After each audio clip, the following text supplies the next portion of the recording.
Welcome to I Don't Get It. This is the Pop Culture Get Off My Lawn cast, the long-awaited return. This show features the open-minded musings of two early 50s curmudgeons staring at the prospect of entertainment relevance. I'm your co-host, Bill Scurry, American Caesar Enterprises, which is a very, very angry botanist. What are you angry about? That's a good question, you know? I think that I'm so in my head about it, I might not be aware of it. It's like, I'm sitting there slamming doors, laying books down too hard, going to my pipettes and my, leaf samples, probably a little too rough. And yeah, the good question is like, what's on my mind? Did I confuse xylem and phloem too many times this week? What could I possibly have to be upset about? The difference between monocotyledons and dicotyledons, there's a lot going on, I think. All right, angry botanist. If comic books have taught me anything, you're going to become some kind of supervillain. Yeah, like Poison Ivy or the Floronic Man. Like Jason or... Woodrue. I'm on deck for that. Right. Yeah. Are there any plant villains in Marvel comics? I was always more of a DC kid. Plant people in Marvel. There's Ted Sallis, the Man Thing, which is a direct. Oh, Man Thing, right? Yeah. Man Thing, Swamp Thing, Yeah, Giant-sized Man Thing. Was it a comic they released in the 70s that got a lot of laughs? I think the Fantastic Four had a villain who was almost looked like an asparagus. I think his name was Diablo. He might have been a Diablo looked like an asparagus? He had a costume that sort of had like a scalloped headpiece. I know, doesn't it? It sounds a little strange, but yeah. Okay. Anyway, we're nerds. Hello, my name is Noah Tarnow. I'm founder and the senior quizmaster of The Big Quiz Thing, the trivia game show spectacular. Welcome. We took 2 weeks off, right? 1 week, 2 weeks? Yeah, 2 weeks. Yeah, it was two. We thought it was going to be 2 weeks. But traveling. Yeah, you were there. I was there. I was here. You were all sorts of stuff. Traveling in life. And if you're joining us for the first time, post mini hiatus, we're old and we're looking at young stuff that's new, stuff that's happening, stuff that the kids are into, stuff that's hot, trying to keep up with this. And Bill, this was your idea, but this was floated in the background of my mind. Yeah. I had watched this fellow's Netflix program a couple times. Yeah, you put it in the notes docket, and that was the first incidents. Was his first show on Netflix. That's exactly. We put it in our notes doc. It was on our long list of future topics. Yeah. Okay. Yeah. Some of those things we put there 3 years ago, probably. Exactly. Yeah. Yeah. But now he's got a new show on Home Box Office, as it's called. Home Box. Does it? I'm wondering if you know how those companies over time no longer officially it is just HBO. Like I know A&E was arts and entertainment, and then when their programming became 99%, Ancient Aliens and Duck Dynasty and Night Court reruns, it just officially became A&E. There was it doesn't stand for anything. Neither arts nor entertainment involved with it at that point. No arts or entertainment value to any program. Well, Night Court's entertaining. But Ancient Aliens or Duck Dynasty. No one was happy. No one was there to say Bravo anymore to Bravo. It just wasn't appropriate. Bravo was the opera channel. I remember when we first got cable. Yes. Bravo was the opera channel. How do you do a rebrand? Fuck opera. They're not even. It's like MTV eased away from music videos, right? It was music videos. So then it was about youth culture. So they do concerts. So that led them to Real World, and now they're just, I don't know, do they have music at all? Nope. They just have Rob Dyrdek's ridiculousness playing around the clock. That's all it's been for the last 7 years. I have never heard of that show. I literally had never heard of that show until I saw headlines about it yesterday. Yeah. It's called Ridiculousness, right? Yes. I saw 5 headlines about it yesterday. I think it's just guys on skateboards falling over. It's pretty much what it is. It's So it's Jackass. Well, no, it was like a panel. Rob Dyrdek was this skateboarder dude who hosts the show, and it was just calamities of watching fails. It was fails. That's what it was. But they weren't staging the fails. It was from viral videos and submissions is what it was. I mean, Jackass was clever fails. Yeah, big time. But Jackass was a lot of work and a lot of overhead. Got to give them credit. Sure. Got to give them a lot of credit. Jackass was stuck around. I mean, I don't know how those guys... Well, half of them are dead. Well, a couple of them are dead, right? Just not half of them, but enough of them are dead. That's true. Yeah. Anyway, there's not... Enough of them are dead that I'm glad I didn't get cast in that. It's neither here nor... It has nothing to do with this week's topic. We're not talking about Home Box Office but how Bravo just... I don't know, was it one day it just the opera stopped and it started showing, That was it. Angry Republican women screaming at each other? Goodbye La Boheme. fuck you, Aida. We're not having anything to do with this shit anymore. You're out of here. No, that's it.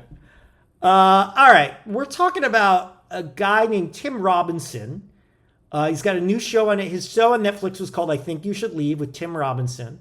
His new show on HBO is called The Chair Company. We'll also be talking about, I guess, his writing partner, Zach Kanan. Yeah.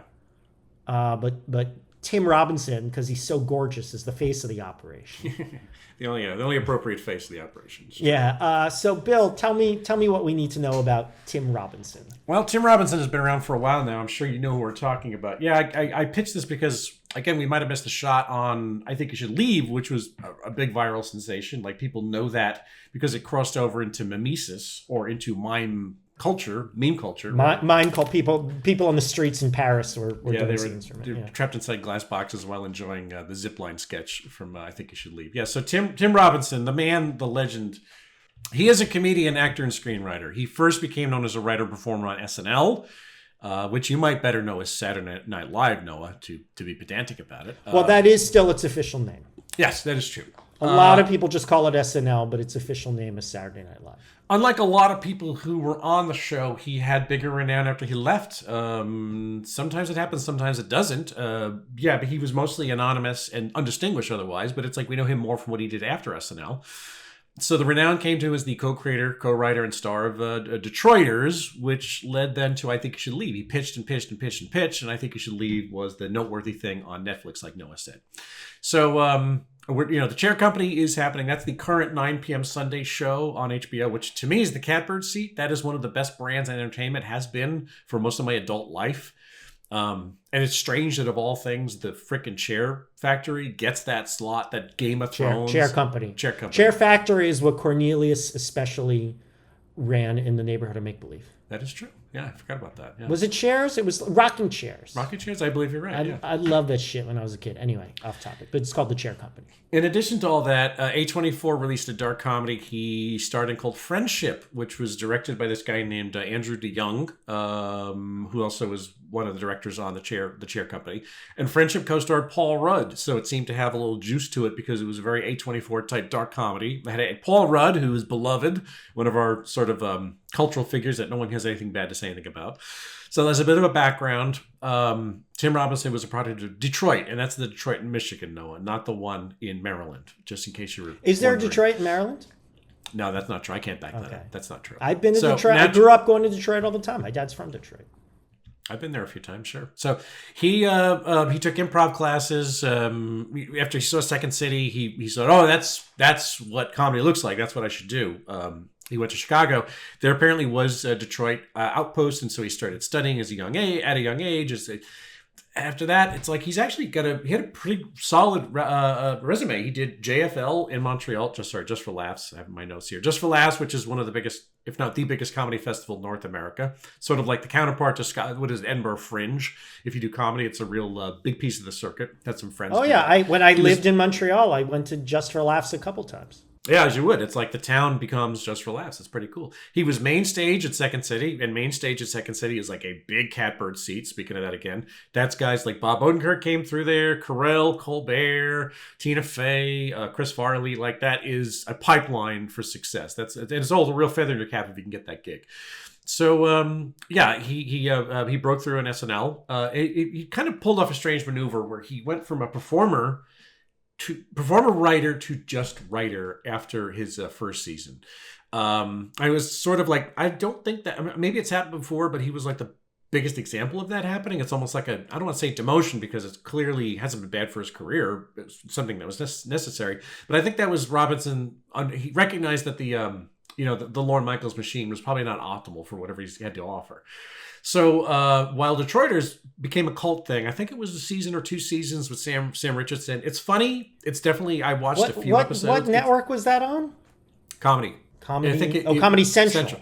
Comedy Central, yeah. Yeah, I was saying, it kind of came and went. It was one of those things that nobody really pressed it. And again, nobody really knew Tim Robinson unless you were an SNL guy. And even I knew all those things, and I knew Sam Richardson. And I still didn't give it a shot until years later. And again, I liked it. It was a very slow show. It had sort of a careful. It had a very idiosyncratic feel to it. He was kind of warming up for what was to come later on. It's a good show. But the thing is that the recognition he gained from I Think You Should Leave was unexpected and a lot bigger than that you might have otherwise thought it was going to be. The meme of Robinson in the hot dog costume extended far beyond the reach of the Netflix series, and there was a few things too.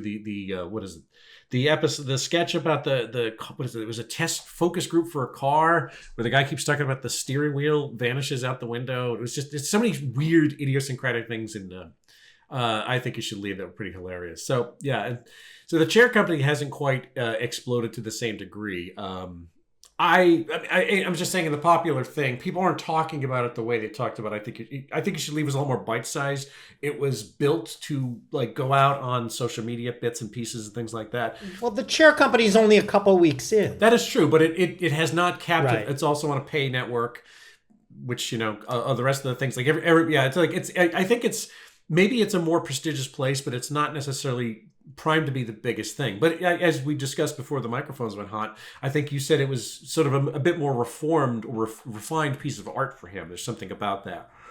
That's my opinion, yes. So, I think that the 44-year-old Tim Robinson is in a pole position at this state in his career, strangely enough, where he can sort of pitch features and series. He can be listened to. And that's no small feat considering how balkanized and headless entertainment is at the moment, especially the pathways, the annals of entertainment that he's gone through. Comedy Central, which was a Paramount brand, is a Paramount brand. And Saturday Night Live, which is in transition as people wonder what's going to happen with Lorne Michaels and so on and so forth. HBO being a Time Warner thing, and it's like God knows what the future of that's going to be if Time Warner gets sucked up by another huge corporate entity. And there it is, this little guy Tim Robinson playing in the middle of it, just making his art, hoping to have success. So Noah, what did you think of when you put your notes together for this document? So I had seen, previous to this week, I had seen a handful of episodes of I Think You Should Leave. I have a few friends who are really into it. My nephews are really into it. I always found him very okay. I don't like... There's a strong element of cringe comedy to what he does, and I've never liked that very much. And I've been on the record saying I find Curb Your Enthusiasm to be almost unwatchable. That was my next question. But go on. Yeah. I always thought from I Think You Should Leave, in his whole shtick, there was a lot of well-observed detail, the premises of this, and I Think You Should Leave was sketches. It would be like a half-hour show, like 4 sketches, maybe a film in there.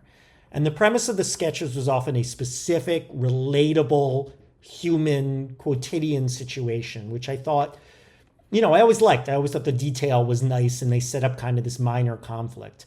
But it all felt the same. He has a formula, and wow, he sticks with it again and again and again. Quotidian situation, Tim's character grossly overreacts to some minor conflict. He plays the same annoying character overreacting. That character screams and jumps around like a howler monkey. Everyone else is confused. He gets confused while everyone else is confused. He screams and jumps around some more. He yells out some non sequiturs that are lacking in the wordplay humor I like. And then the skit ends suddenly, rinse and repeat. Yeah, that was it. That's pretty good. Yeah, I like that. Yeah, nearly every episode. I mean, occasionally he wouldn't be the character. Like a couple times it was someone else. Usually if it was someone else, it was a woman.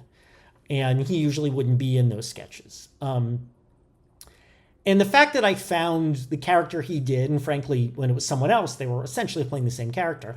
I found those characters to be more annoying than hilarious, meant that there wasn't a lot of comedic value in it for me.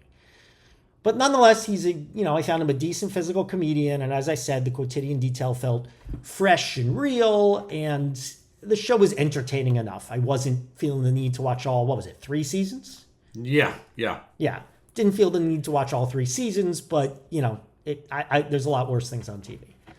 The Chair Company, and we're 3 weeks in now. I've watched all 3 episodes, and, it's more, how long are the episodes? Are they 30 minutes? Yeah, they're 30. Their comedies are just 30 minutes. Yeah. So it's a sitcom, basically. And it's funny. It's a comedy thriller, it's labeled, which...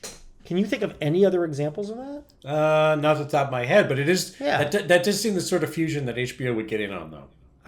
That seems very accurate. Comedy, I can think of did you ever detective comedies and horror comedies. Do you remember Jason Schwartzman did a show called Bored to Death about 15 years ago? I do. I watched one episode. I don't remember it. Yeah, that was a okay. comedy thriller? Yeah, that was all right. Yeah. I'll take your word for it. The Chair Company feels like, to me, that Tim Robinson has found a better arena for his talents. Writ large, it's the same concept. If you want to know, Tim plays a family man. He works at this mall development company, and basically he's big speech he's giving. Like, we're opening this mall, it's great. And then during the speech on stage, a chair breaks under him. He falls on his ass, and he's embarrassed. So this is their minor conflict. He overreacts. He becomes obsessed with, wreaking vengeance on this company, whether getting a apology from them or whatever, and tracking them down, to the detriment of his work, to the detriment of his family. And he discovers that the chair company might have secrets, might not be all it's cracked up to be. Now, that is really his concept again, but writ large in one show with multiple episodes, which means I feel he has to lean more on the mundane seeming details of each situation, which I think is more the strength of his brand of comedy. Him jumping around like a monkey, yes, you still have that, but he's got to play in a more interesting sandbox. They keep making references to these, like these spaghetti incidents, these things that like they reference and they're funny hearing about them, but you don't know the details. I wrote down some of the shirtless teacher thing. He quit his job for a while to start an adventure course company. Jeep like Adventures, is that what it was? Yeah. Yeah, rope climbing, that kind of thing. He goes to a clothing store as part of his detective work, and they talk about members' night at the clothing store. There's a subplot about him getting in trouble with HR because when he fell on the chair, he accidentally looked up a woman's skirt. When he gets angry and he yells and screams and overreacts, the lines I think on average are funnier. Someone grabs his shirt and he's like, "These are my work clothes," and then he doesn't want to go too far with something dangerous, and he says, "I'm a normal man. I get to make love to Barb on a soft bed." Barb being his wife, who's played by Lake Bell, what was she in? I definitely have seen her in something. Yeah, she's one of those people who is a really likable comedian, but because she's 40 and a woman, she's playing wife now. She's got a lot under the hood, but she just is. This is what you get cast at. It's really too bad. So having this larger format forces the show to expand on the other characters, which means it isn't just a showcase for Robinson to jump around and yell like an idiot. Plus, he yells, jumps around like an idiot in most of those skits, and everyone's like, what the fuck is going on? This feels almost like a redemption for his character because something is going on. There is something deeper.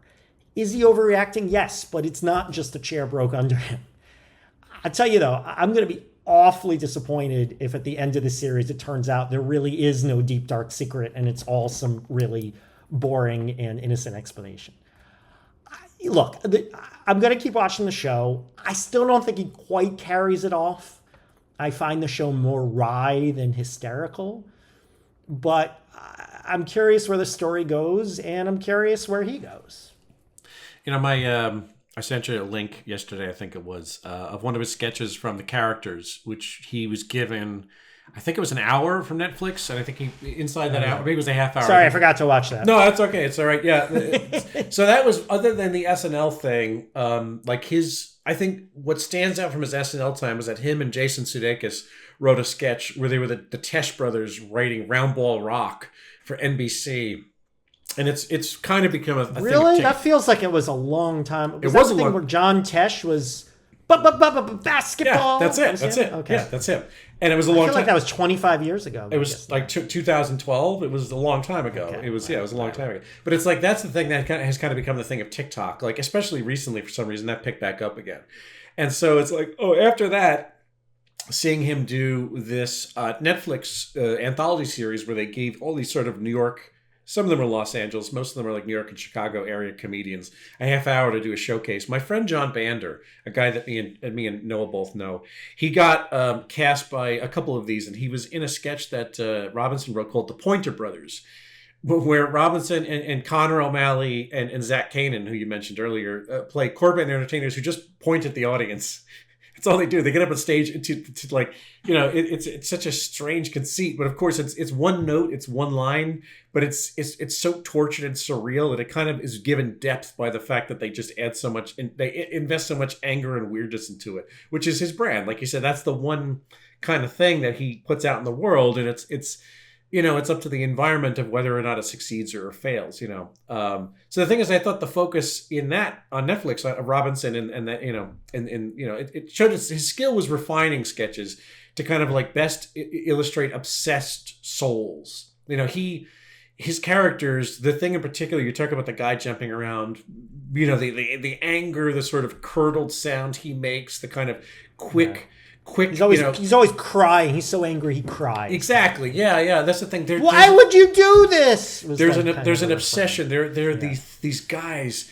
He is, and almost all of his characters are driven by the same type of high element. That's the thing. The squish of his face, the sort of rubberiness of his carriage. He's almost not real. There's something about like physically the way he looks is almost like built for comedy. Or you'd say this is a man who would be a middle manager at some place. You say he just looks so drab and desperate and dull and middle American. It's like either you're a character or you're a real person. It's like good thing the guy's a comedian and an actor. Right. He's got a good face for his brand of comedy. Exactly. Yeah. I mean, he whether he just the coincidence of his form of comedy matches his face, or he just paired it with that. It's hard to tell. Yeah, the squish face, the petty on-screen mean.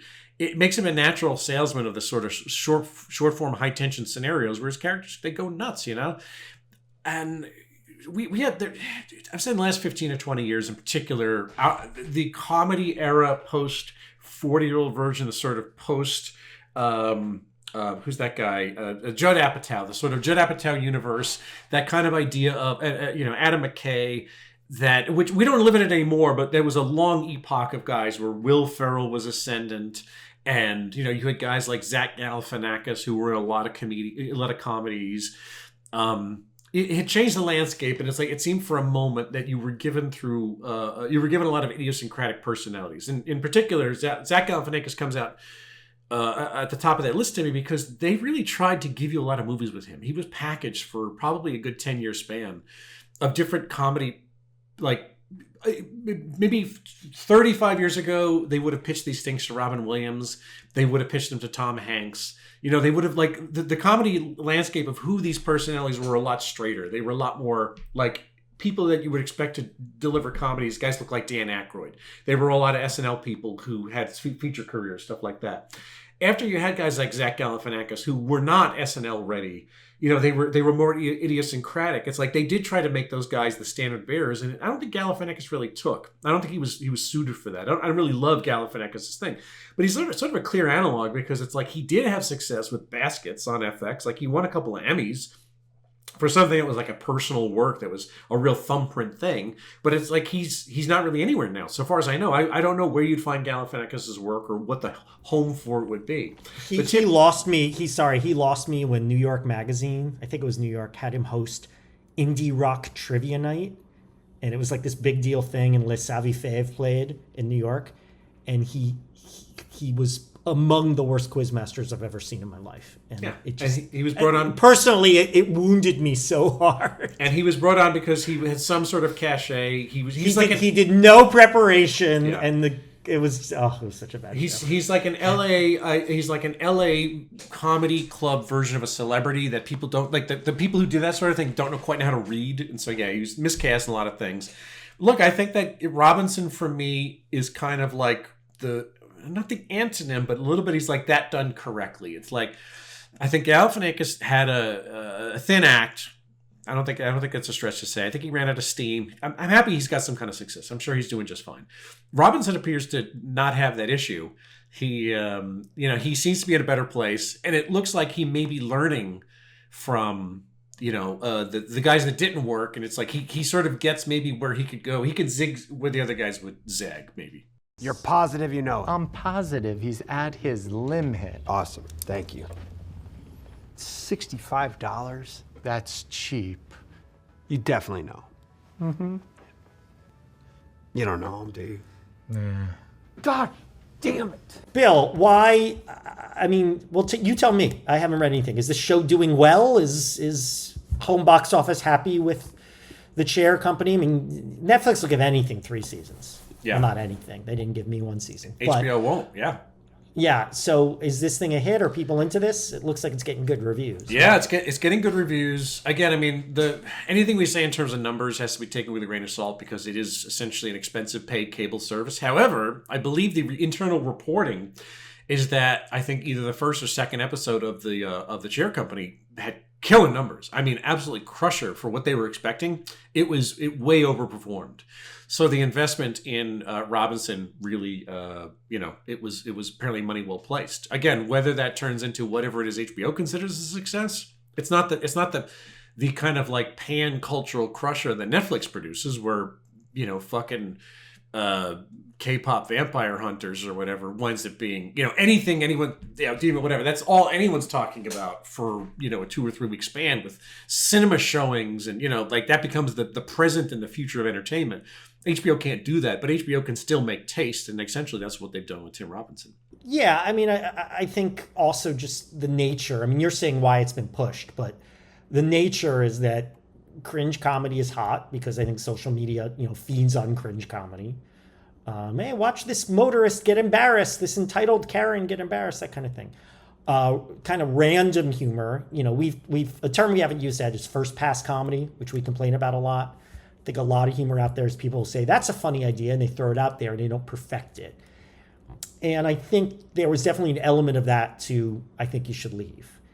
I think that thrives in a world where people are used to short form comedy. And of course, everyone can be a producer. You put a video online. So I don't want to necessarily say that Tim Robinson is lazy, but I think his type of humor shares a kind of style with a lot of lazy comedy that's out there. And then, of course, he's investing in conspiracy. And conspiracies are big in this day and age because we realize, how screwed 90% of people are in this culture and how, a lot of people at the top have a lot of deep, dark secrets. You said he's got a face for comedy. I mean, he's got a face and an affect that I think works in the randomness world. I think a lot of people find him instantly funny. I'm not sure that says a whole lot about the average comedy connoisseur, but whatever.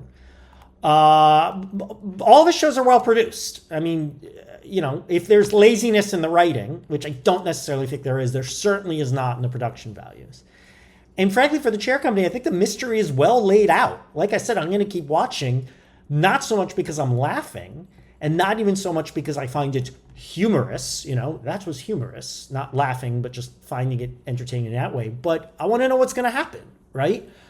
I want to know what's next. I want to know what the secret is. I want to know what the big red ball is all about. I was going to say unfortunately, the secret to this kind of success is that you can't just have a funny thing. You need to have a compelling serial thing. That's the only reason this stuff gets made. Is the compulsive idea you're going to go from episode to episode, not just sample it. You're going to watch it in order. That's how that is a defining element of all these pay services: Apple TV, Netflix, Amazon Prime. Doesn't surprise me. And a conspiracy in 2025 is a great way in. So, look, if there was an element of the first pass laziness to I Think You Should Leave, it's certainly not here. They really took, or much less, they really took care and concern with, plotting the show. So, it's well done in the rubric that people have become accustomed to.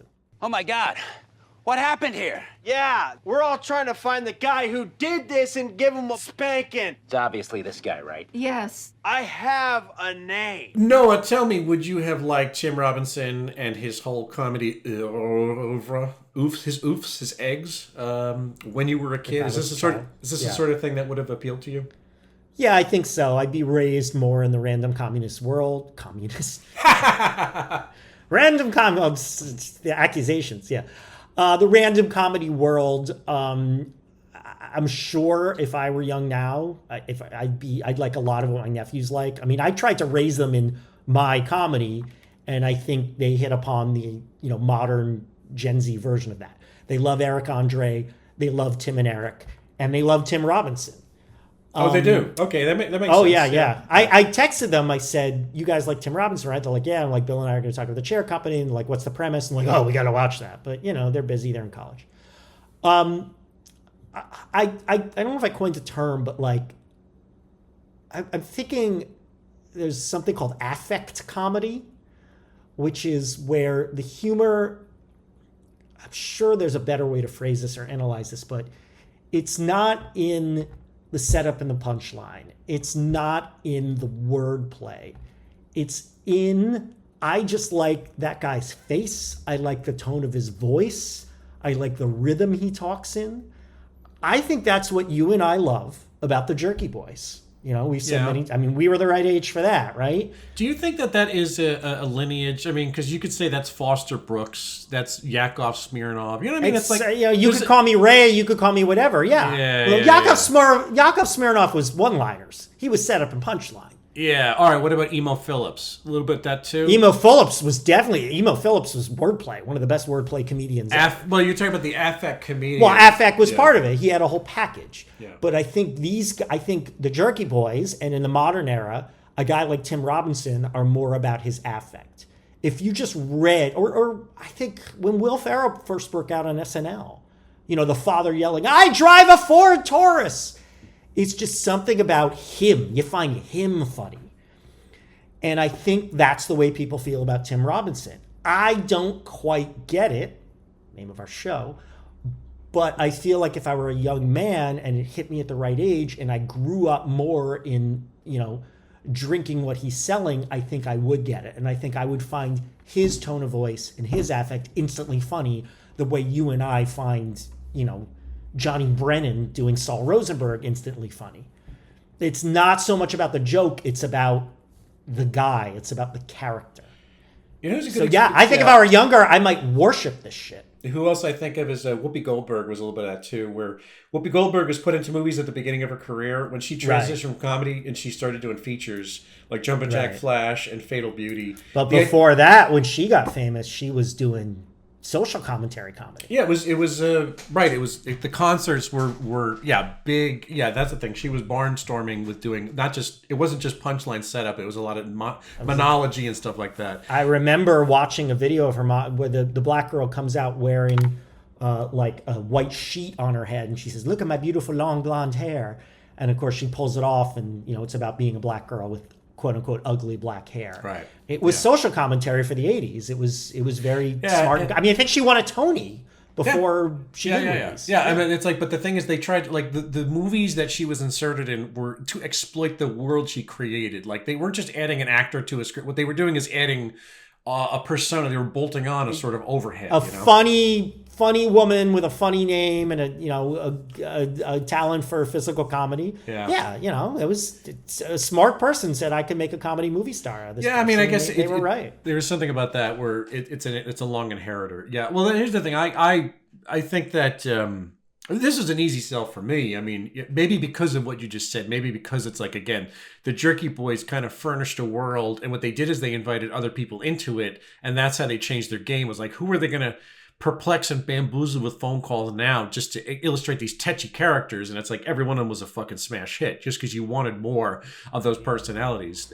Personally, I think they had more variance in their formula than Tim Robinson did, at least in I Think You Should Leave. But yeah, perhaps. I mean, you know, it's a different ball game altogether. But it's like the Robinson's sort of barely restrained fury and panic is like evergreen. You know, watching a guy lose his shit and lie through a fucked up scenario. I know, but it's like, it has limitations for me. But I think it's a good sale. It's a good sale for me. But this is why I say I like the Chair Company more, because it's forcing him to explore that world more instead of like, I'll do the thing for 5 minutes and I'll do the same thing for 5 minutes. No, he's really got to build a world, and the dude's talented. He's doing a good job building the world, so I'm glad he's stretching out a little, because this is better for his talents. He gets the benefit of more refined art. Again, A24 making the feature and HBO making this is like, that's, you really can't do better than those. Those are really good collaborators. That's really good soil to grow in. So I mean, I think he's like a Matisse of desperation. You know, he's got a lot of range through the sketches. I think he's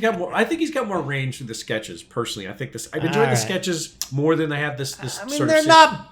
Really, you enjoy this more than the Chair Company? I think you enjoyed. I think you should leave more than the Chair Company. I think that at the moment, what he was set to do. I think that the short form sketch comedy stuff is that what he was steeped in that. That was his training. That was his. I'm not saying that he can't do the stuff or that's not entertaining. I just think that he was so built and primed to make sketches that SNL didn't work for him because the 1 week work schedule is shit. A lot of people can't thrive. But his collaboration with Zach Cannon and the course that they got to build and machine and refine each season over the course of a year and a half or so before they put it to market made it a better product for me, or at least a more complete product. Hey, I gotta ask you, how does it feel? Oh, to have Tammy back. Honestly, I'm so relieved. No, how does it feel to ditch your wife? I didn't fucking ditch my wife. Get the fuck out of here. What kind I'm of not guy going are anywhere. you? I'm not going anywhere. Is in any way the existence of the chair company, the rise of Tim Robinson, a sign of the apocalypse? Well, no, I think that Robinson is one of those strange, the man is one of those strange characters. Not just his characters are strange characters, but he himself, I saw him on Myers, and he comes across, like watching him not do shtick, like watching him be a guy is a little out of place. It's like, it reminds me that he's a human. It's like, oh, that's what you're supposed to be like. They're supposed to have weird looking guys like you in real life who are sort of anti-charismatic or just normal dudes. And it's like, it works better when he's on and in character. It's like it all sells. Anyway, look, the point is, it's like his particular, his whole affect, his mean in pop culture kind of requires the fucked up landscape that we actually have for that to arise. His tones and his jokes have a currency to them right now, because the cinders of apocalypse are sort of all around us on the ground, threatening to light the grass and the dry trees. He in a way he's sort of like a bard of our blighted age. There's a well, but aren't all comedians, right? Some of them are ahead of their times. Some of them are ahead of their times. Some of them are behind their times. Some of them are just essentially kicking around the ball lazily inside their time. I think that he's a guy you need. His particular flavor of here's the thing, the two words I think that kept repeating to me when I was putting these notes doc together. His characters are liars and they're frauds. They're frequently liars and frauds. I think you can say that about the stuff that the prevarication, the shit he gets up to in the chair company, I think is like when it's working at its best. I think that he's a fraud who's lying. Not, you know what? I don't believe that he's capable enough to have the job that he was given in this show, but I don't care. I don't care that he clearly does not seem to be a manager of that competency, of that level. But there are 1,000 companies where losers and lazy people rise to mid-level. And you know what? That's I can believe it. I enjoy the fact that it's like, what if Tim Robinson was an admiral on a submarine? That could never happen, but it's like, I will watch it. If you give me that. Well, yeah, I'll buy it. Yes, exactly. Also, I'll buy it. I mean, the fact that he has to explore a little more in the long form here, I think gives this Tim Robinson character, Ron Trosper, by the way, I think gives him a lot more depth than the typical I think you should leave character. And I don't know, I buy it. I buy it that he's a dad that's raised two healthy seeming, one's a teen, one's a young adult getting married, by the way, there's the subplot. And then he's a mid-level guy. Like, I can believe it, and then just this chair thing makes him snap. Yeah. I buy it, because this is more of a real person than the idiots who scream and yell and wear hot dog costumes. It's not a matter of not buying it, but it's like, again, if the price for admission is that I have to find some way in my head to justify this idiot being in this confine to make this madness. With Jim Downey with the bubble wand around his neck. Jim Downey is funny. Oh my they bring God. in Jim Downey. That is so key. That is so amazing. The old SNL bit player writer. What a great. He was Lorne's dark passenger. He was like the other outward brain for 30 years on SNL with Jim Downey. But yeah, that's a perfect play. Yeah, it's like that. That's the surreality of the world I want. Like, I know usually it's one guy is the pepper in the pot, or what do you want to call it? The punch, pepper in the punch. What the fucking expression? I don't know what it is. But it's like in this one, Jim Downey is also surreal, but in such a way that the flavor complements it rather than like steals focus. That's But that's what's another thing I think is great about this show is it's the other shows. The most of the I think you should leave sketches. Everyone is perfectly normal except this one lunatic who overreacts. He's forced to explore so the other people get more depth, and in some cases they're wacky. They have these touches of wackiness, touches of insanity. The guy with the wheelbarrow who just feels busted. The guy with the wheelbarrow who, don't tell anyone I take the wheelbarrow outside. I'm fucked. And it's great. It's great, but it's well done. Anyway, what about A Sign of the Apocalypse? Yeah, no, I think this is not A Sign of the Apocalypse. What I like most about this, which I take it you disagree, is I think this is a real improvement over I Think You Should Leave. And I think there's a lot of, we've railed against first pass comedy. We've railed against laziness in the arts. We've railed against laziness, I've said it a million times. In life, laziness everywhere. 99% of problems in this world are because people are bad at their jobs. And I think we are seeing that very clearly right now. We have a quote-unquote government. Even putting aside the malice, they just refuse to govern. So people working hard is good. Improvement is good. Finding a way to use your tools more effectively, more adroitly, is good. You know, I could get on him for what I consider his lack of talent. He does have talent, but like not quite the level of talent I think is HBO or A24, you know, worthy. But he's close enough, and, you know, certainly more talented than me. And he certainly tries, and he's exploring and he's improving. I had a thought that I'd like to see Tim Robinson in a flat-out drama. You know, He'll do it.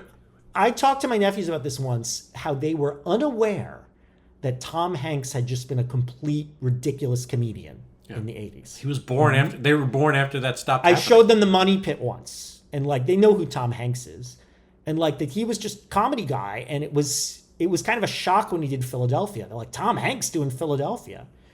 I mean, it would be not quite the same, but a little bit like if Tim Robinson played an AIDS patient right now in a straight drama. Well, I remember Forte. I think he could pull it off. I think he could pull off a dead serious thing. Forte got that Alexander Payne movie. Like, this happens to those guys. He did Nebraska with Bruce Stern. This is a sort of... Alexander Payne's worst movie, but okay. I think he might have hidden depths, and I like that he's exploring them, and he's not just relying on he was relying on the same thing over and over again. And, you know, an uncharitable way to put it was he is making the most of his limitations and coming up with something that, not the greatest thing I've ever seen, but at least intriguing, entertaining, and engaging. People are nuts out there. And you can't talk to anybody. Oh my God, what is happening here? You can't get an apology. No, I want to scream at him. All right, now we're going to close this episode out with two segments that we invented just for this one episode, brand new. One is about jealousy. That's not true. We've done it every episode. We did in the Felonian scale. Took us a while to develop. But we talked about jealousy. When I first came up with this idea and took it to you, the jealousy thing was part of it. Stop lying to our listeners. I'm a fraud and a liar. On point. You're a fraud. You're Tim Robinson. You don't yell the way Tim Robinson. That is true. I don't lose my shit that way. So anyway, what about tell me about Envy and tell me about the Felonian scale. Of course I'm jealous of this guy. He was on SNL, which was my dream as a kid, and I never got within spitting distance. But when I did comedy, and by the way, my comedy character, my old character, was in my dream last night. It was very interesting. I decided every year I was going to write a fake Christmas card from him to me and post it on social media and get a lot of laughs that way. And I thought that was a brilliant idea. Wish I had done it years earlier. Anyway, I'm not going to do that. But my character was a little like this. The craziness, although my character was always living in a world where everyone was crazy. But the craziness, but I always tried to insert some hidden depths. You know, I wanted beneath this absolutely insane person, I wanted there to be a heart and a yearning and a realness. And you knew how to wind your body up. I think your physicality. I had a physicality that was right for what I was doing. You got the tension right. Like your springboard of the physicality was ready to go. I just said sure. I stand by my belief that there was a lot of potential in what I did, but I think it would have taken an extraordinary stroke of luck for me to get it where I wanted to get it. And I think getting out when I got out was on maybe only 60-40, but on balance, the right move. So yeah, I'm jealous that he's taken this to places I was unable to take it. And also, these shows have great production values, and I, notwithstanding your excellent work on a lot of the stuff I do, I wish I had some better production values on my side. Wish Paul Rudd was returning your phone calls. You know what I mean? That would Paul Rudd and Andy Samberg and all those guys. Yeah. No, there's no shortage of Jim Downey, for God's sake. You know, I'd take Jim Downey in a heartbeat. He was, his most famous moment was Billy Madison, right? There's like the change. It was the Change Bank and the White Like Me sketch. Yeah, Billy Madison, that was great. His biggest meme. He's the game show host who says nothing you said made any sense. That is true. You get no points, and God have mercy on your soul. In case you're wondering who Jim Downey is, that is what Jim Downey, I would argue, is most recognized. No, that is definitely the meme thing. As much as I know, Yeah. like White Like Me was legendary for decades. That is essentially the thing that precedes. He him wrote now. what? He wrote White Like Me? No, he didn't write it, but he was in it, and he has the sort of turn of White Like Me. Yeah, it was pretty. He's the newspaper guy? So just take it. Just take it. Yeah, it's like his delivery is the same as it was back in 1982. Right. It's great. It's amazing. Those of you who don't know, White Like Me is a legendary SNL sketch where Eddie Murphy says he wants to investigate what the world's like for white people when black people aren't around. So they put on this whole white face and white makeup and this joke that he's going to act white. And he goes out in the real world and he walks around like an uptight white guy. Of course, he still looks black. He looks mixed race. But the joke is when black people aren't around, white people give each other stuff, throw parties on the bus. Cocktail waitresses come out. Yeah, he goes to the bank, they give him money, and they're like, pay it back or don't pay it back. We don't care. Yeah, we don't care. Yeah, it's just great humor because it was both funny and it said something. It was so the look right it up. White Like Me, Eddie Murphy. It's really cool. Anyway, yeah, even though, look, I'm not a comic, I'm just comedy adjacent. Yeah, I felt a lot of envy when I saw him sort of buffing into the form that we see now, and the fact that the SNL stretch was so undistinguished aside from a couple of sketches. But that's that's the system. That's not the guy. He a weird looking guy, strange carriage. He would be considered funny in the correct circumstances. But the work of like tirelessly performing and honing his persona in such a way that he gets to exploit the opportunities given to him. And what did you call the phrasing? Affect comedy. No, there's something about his limitations, essentially like maximizing his limitations, turning what is Sun Tzu said, turning disadvantage into advantage. Like that's yeah, the thing is there are a lot of guys like Matt Rife, who we talked about on the show, who kind of like wake up, show up, get handed a fucking microphone. I don't take them seriously. I don't care how big they are. I know, but they have talent we don't have. You need to I get it. It doesn't vibe for me. It doesn't make me jealous. And it's like, but the thing is, Robinson comes out and it's like, that is when, it's not a threat to me, but then I look at it, it's like, that's the real thing. If I had gone down a different path, or if I was talented in that respect, this is the kind of guy who I would definitely, I'd have a little fire burning. It's like, oh man, he is fine. He did the work. He's fine. He's in the correct place. He's not just like wasting his opportunity, or he's got a fucking uncle in the business. He's the kind of yuckster that I would have liked to be if I had been comic aspirant. That's the kind of ground I would have liked to have found, even though I don't have the same physicality. I don't have the same sort of tightly spun weird thing. I don't have the kind of like neck and no chin, neck, mouth thing that just sort of makes him so strangely cartoonish. He's got a funny face, yeah. Well, one difference between you and me, Bill, is I would never want to call myself a yuckster. That's true. You do. All right. So where would you rank it, Noah? Where do you put this on? Felonian scale. Where does he rank? Yeah, man. So, who we haven't referenced, what I thought about was Please Don't Destroy, because those guys started SNL writers and spun off on their own. And they're not. You know what? They busted up. They're not doing this. This is the first season. Really? Yeah. The redhead is in the cast, but they're not doing videos for the show anymore. Okay. So I think this is a little better than Please Don't Destroy. Please Don't Destroy plus the randomness 1/8 of Smosh. Remember Smosh? Smosh, Jesus, yeah, I don't think we like. Smosh was shit. It was shit. Pure random comedy. Yeah. But you're accounting for that plus 3 dashes of Master of None. I was reminded of Aziz Ansari because I thought his stand-up was the height of laziness.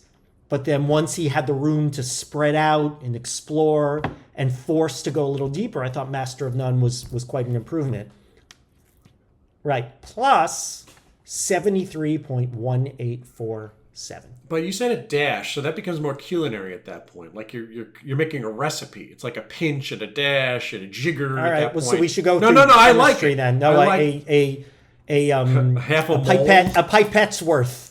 A kilojoule of this? A kilojoule. I have no idea. Is a kilojoule big or small? I don't even know. It's electricity. Big. No, it's I think it's. We're talking about chemistry, so it's like you're talking about the amount of energy. Yeah, I know. I'm all of it. I didn't do well in science. Okay, it's like a gigawatt of Master of None. Yeah.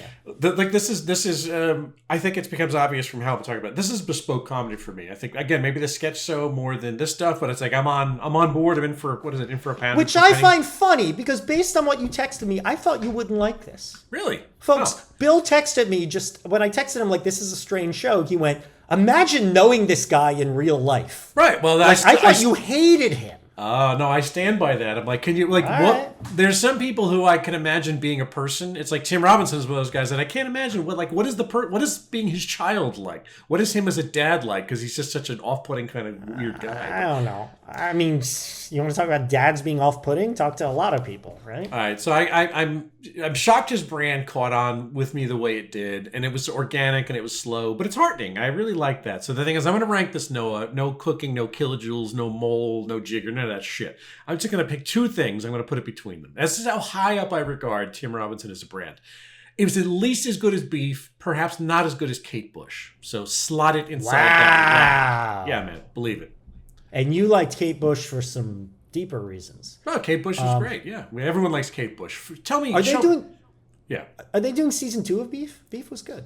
Yes, the idea is that they're supposed to be anthology style, different creator, different people. But Beef, the idea of like maybe still Asian, I believe, is or still going to be this sort of. I thought Beef was a lot better than this. I'm sorry.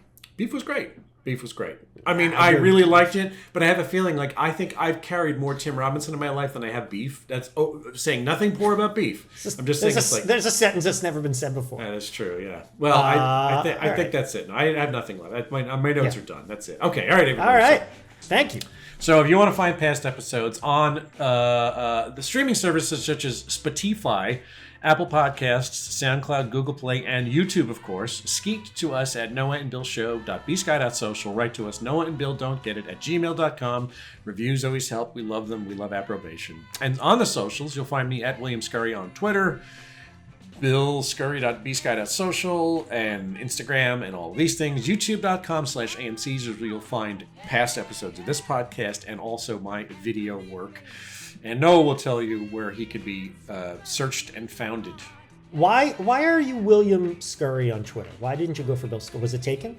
No, the same reason why my email address is Hellbind instead of my name. Like, the culture at the time wasn't doing names. It wasn't proper names. I feel like I was out of the. Once I realized people like cutesy email addresses for a long time. That was the dude. In that the was early email days. Yeah, email was like, yeah. Well, that's what you're like. You're Noah Tarnow at like blah blah blah. And Gmail. It's like, yeah, right. Gmail, right? It's like so. No, it. I'm Hellbind at Mac. It's because it's like I'm still picking the thing I did in college. That's what I was doing essentially. I think my first email was King Noah No at something. And you know what? No, and that was my rapper name. When King new Noah people want to email me, like they start hitting W or B, and I don't come up because that's not my email. It's not William Scurry at Mac. Yeah, it's not helping myself out. But luckily, no one tries to email me anyway. So. I'm sort of on Instagram at the Noah Tarnow because Noah Tarnow was taken. But I'm all about the Big Quiz Thing, bigquizthing.com, the finest in corporate and private live trivia nationwide, worldwide. Holidays are filling up, man. Holidays are filling up, so book your holiday party now. We got good, impressive list of clients for this season.